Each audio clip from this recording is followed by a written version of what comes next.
আসসালামু আলাইকুম। কাছের এবং দূরে, ইটালি বা ইটালির বাইরে আপনারা যে যেখান থেকে আমার এই ব্লগটা ইউটিউবে দেখবেন, সবাইকে শুভেচ্ছা ও ভালোবাসা। আমি উজ্জ্বল, ইটালির রাজধানী রোম থেকে।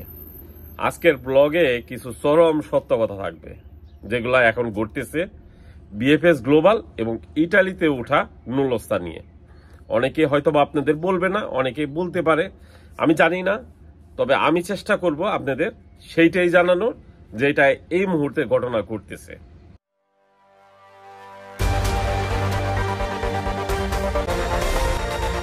বিএফএস গ্লোবালে এখন 15 জন, 12 জন, 14 জন, 20 জন করে ঢাকাতে, 20 জন বা 15 জন করে চট্টগ্রামে, 15 থেকে 20 জন সিলেটে মানে পাসপোর্ট ডেলিভারি দিতেছে। তার মানে এটা কি?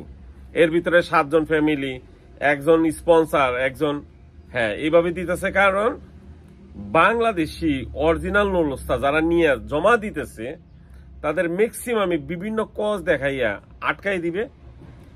দু একটা খুব সামথিং যেগুলো মালিক প্যাকের মাধ্যমে বা সরাসরি সবকিছু ডকুমেন্ট আছে, মেল করতেছে, যোগাযোগ রাখতেছে পেপুত্তরায়, মানে এরকম কঠিন কিছু বাস্তবতা ছাড়া কাউরেই ভিসা দিবে না।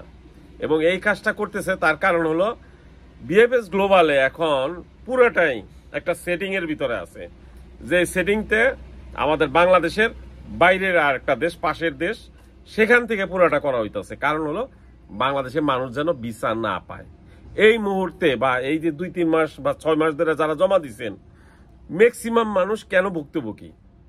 এই আমার বাংলাদেশের পাশের একটা দেশে পুরা সেটিংটাই হলো বিএফএস গ্লোবালে তারা। এবং চাইতেছে যেন আপনার কি বলে নুলস্তাটা 6 মাস, 7 মাস, 10 মাস পরে মালিকের সাথে কমিউনিকেশন করলে মালিক যেন না করে দেয় যে না, আমি এই নুলস্তার যে লোক, সেই লোক আসার কোনো দরকার নাই, বা আমার এখন শ্রমিকের প্রয়োজন নাই। মালিক এরকম কিছু করলে বা মালিকের সাথে যোগাযোগ করলে, মালিক যদি যোগাযোগ না করে, সবকিছু বন্ধ রাখে, সেখানে বিভিন্ন কজ দেখাইয়া দেখবেন একসময় ম্যাক্সিমাম মানুষে অরিজিনাল নুলস্তা রিজেক্ট করবে। তো এই মুহূর্তে যারা নুলস্তা জমা দিতেছেন বা আগে জমা দিচ্ছেন, তাদের ম্যাক্সিমামই আসলে বিএফএস গ্লোবাল বিভিন্নভাবে ভুক্তভোগী করে আপনাদের পাসপোর্ট ফেরত দিবে ভিসা ছাড়া।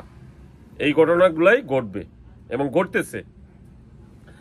আর ইটালিতে চরম যে সত্য কথাটা, সেটা হলো 21 তারিখ আর 22 তারিখ, মে মাসের 21-22 তারিখ ম্যাক্সিমাম যত নুলস্তা উঠছে, ম্যাক্সিমাম 95 আবার সরকার রেভোকারে করছে। মানে অটোমেটিক ভাবে ম্যাক্সিমাম নুলস্তা চলে আসছে।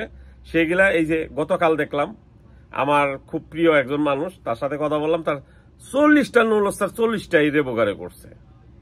মানে সে তো সঠিকভাবে আবেদন করছে এবং প্রত্যেক বছরই তার কাগজ উঠে। গতকাল সন্ধ্যায় আমার তার সাথে কথা হয়েছে। গতকাল আমি অনেক জায়গায় গেছি, অনেকের সাথে যোগাযোগ করছি, তো যে ব্যক্তিগত কাজের জন্য। তো দেখলাম সে স্পিড আইডি দিয়ে ভিতরে ঢুকে দেখাইলো, যেমন এই যে এরকম আপনারা যদি কাছের মানুষ হয়, এরকম একটা রেজাল্ট থাকবে।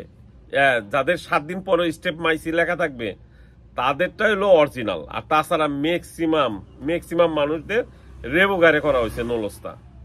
তো যাদের রেভোকারে করা হয়েছে, তারা ওই নুলস্তা আবার সব কাগজ আলেগারে করলে কবে অনলাইন করে দিব এটা ঠিক নেই। হাতে 2 মাসও লাগতে পারে। আমি যতটুকু জানলাম, কয়েক 2 থেকে 3 মাসও লাগতে পারে, এমনও হইতে পারে 6 মাসও লাগতে পারে।